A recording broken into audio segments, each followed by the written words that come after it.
اللہ اپنے منصوبے میں کامیاب ہے، رسول اپنے منصوبے میں کامیاب. تخت چاہے کوئی لے لے، تاج چاہے کوئی لے لے، خزانہ چاہے کوئی لے لے، علمی مسئلہ پھنسے گا تو علی ابن ابی طالب.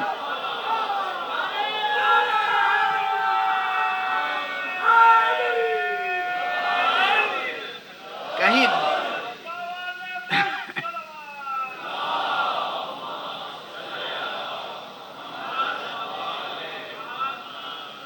پھر یہ کہنا پڑے گا، اور جب حل ہوگا یعنی یوں تو کہیں گے. ایسے بھی گزرے ہیں جنہوں نے کہا اے علی آپ مدینہ چھوڑ دیجئے. بھئی یہ جملہ سن کے آپ کے دل پہ کیا گزر گئی ہوگی؟ وہی حضرت علی سے کہے مدینہ چھوڑ دیجئے. اب ڈھونڈیے گا تاریخ میں کس نے کہا تھا. میں نہیں بتاؤں گا، ہر چیز ضروری ہے کہ بتاؤں، مجھ پہ واجب ہے، فرض ہے. اب ایک کی بات یاد آ گئی، کہہ دی. یہ ثابت ہے کہ کہا گیا حضرت علی سے مقرر آپ مدینہ چھوڑ دیجئے. جس کی تلوار کے صدقے میں مدینے میں سانس لینا نصیب ہوا،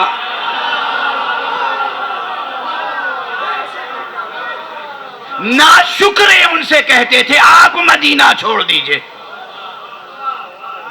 کیا کفران نعمت کی بھی حد ہوتی ہے. آپ مدینہ چھوڑ دیجئے. علی کا بازو نہ ہوتا، علی کی شمشیر نہ ہوتی، علی کی جنگیں نہ ہوتی.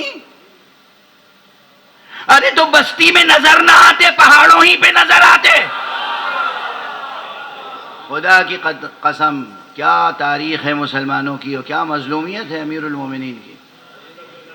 جب ضرورت پڑی یا ابو الحسن، یا علی، اور پھر جب کام نکل گیا تو فوراً اعتراف بھی کرتے تھے لولا علی لہلک، علی نہ ہوتے تو میں ہلاک ہو جاتا. دست دعا بلند کرتے تھے، پروردگار اس دن کے لیے مجھے زندہ نہ رکھنا جس دن کوئی مصیبت ہو اور حل کرنے کے لیے علی نہ ہو.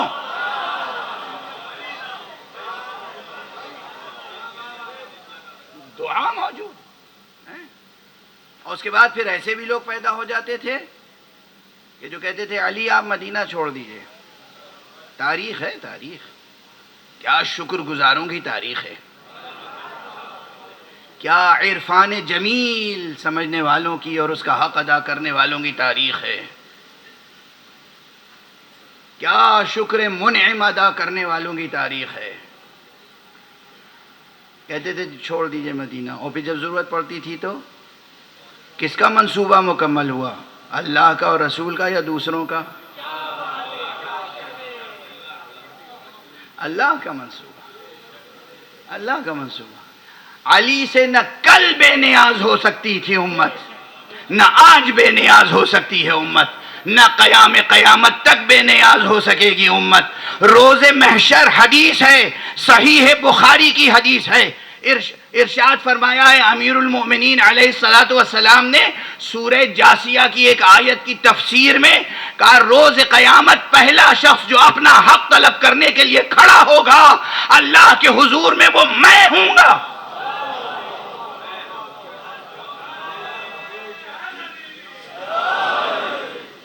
سب سے پہلا شخص جو کھڑا ہوگا خدا کے سامنے، علی علیہ السلام نے فرمایا وہ میں ہوں گا. ارے بتائیے کوئی تو حق علی کا ضائع ہوا ہوگا نا جو اللہ کے سامنے کھڑے ہوں گے.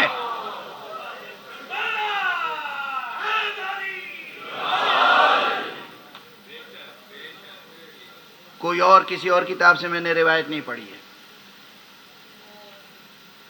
انا اجسو بین یدی اللہ یا بین یدی الرحمن، سب سے پہلے اللہ کے محضر میں کھڑا ہوں گا، میں اپنا حق طلب کرنے کے لیے.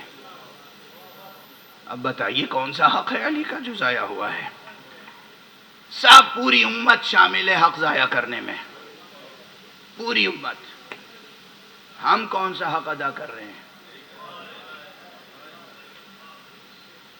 کچھ بھی کر جائیں، کچھ بھی کر ڈالیں، مگر یہی کہنا پڑے گا جان دی ہوئی اسی کی تھی، حق تو یہ ہے کہ حق ادا نہ ہوا.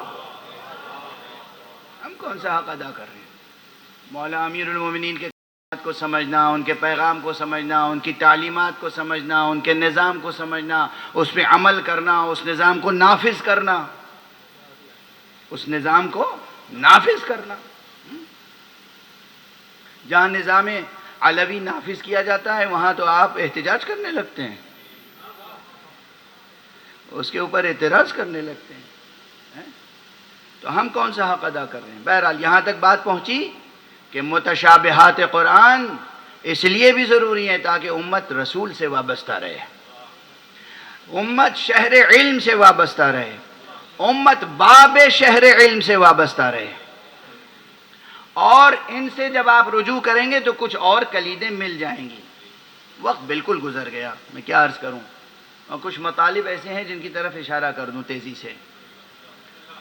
خود قرآن مجید میں بعض آیتیں ایسی ہیں، ایک اہم بحث ہے، شاید اس فقیر سے پہلے، اس طالب علم سے پہلے اس بحث کو کسی نے پیش نہیں کیا ہے۔ عاجزی سے عرض کر رہا ہوں، عاجزی سے عرض کر رہا ہوں، کتابوں میں بھی نہیں ملے گی یہ بحث۔ ہوتا کیا ہے، جب کوئی طالب علم محنت کر کے گزر جاتا ہے تو بعد میں وہ نظریے کتابوں میں شامل ہو جاتے ہیں، ضروری نہیں کہ پہلے سے وہ چیز ہو۔ اب میں محکمات و متشابہات اور تفسیر و تعویل کی بحث میں ایک بات عرض کر رہا ہوں، اور اسے یاد رکھیے گا اور اس پہ کام کیجیے گا جو اہل ہیں اس کے۔ How to read, how to understand, کیسے پڑھیں کیسے سمجھیں قرآن یا کوئی بھی آسمانی صحیفہ، کیسے سمجھیں۔ مختلف نظریات ہیں، آج بہت سنجیدہ علمی بحث ہے یہ، مختلف نظریات ہیں، ٹیکسٹ کو کیسے سمجھیں، متن کو کیسے سمجھیں۔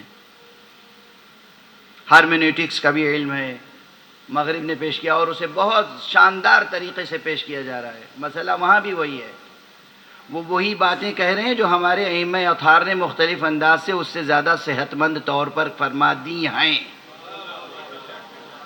اور یہ جو نظریات آ رہے ہیں ان میں تو نقائص ہیں، ان میں کمزوریاں ہیں، ہماری نگاہ اس کے صالح و صحت مند اجزاء پر بھی ہے اور اس کے کمزور اجزاء پر بھی ہے۔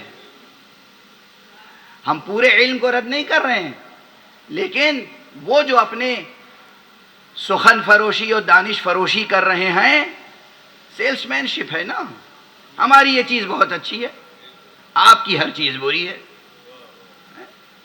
وہ جو پیش کرنے نظریہ کہ کوئی اسکرپٹ، کوئی اسکرپچر، کوئی آسمانی کتاب، اسے سمجھنا ہو بطور خاص تو کیسے سمجھیں گے؟ ہرمینیوٹکس۔ تعویل و تفسیر کا علم جو محمد اور آل محمد علیہم الصلاۃ نے تعلیم فرمایا ہے، وہ اس سے کہیں بلند اور بالیدہ اور کامل اور نقائص سے پاک ہے۔ لیکن بہرحال یہ حوالہ کیوں دیا میں نے؟ اس لیے کہ یہ آپ کے سامنے اعتراف کر لوں کہ ہم نے یہ بھی پڑھا ہے اور وہ بھی پڑھا ہے، یہ بھی ہمارے سامنے ہے، وہ بھی ہمارے سامنے، اس کے بعد ایک نتیجہ حاصل کر کے آپ کے سامنے پیش کر رہا ہوں۔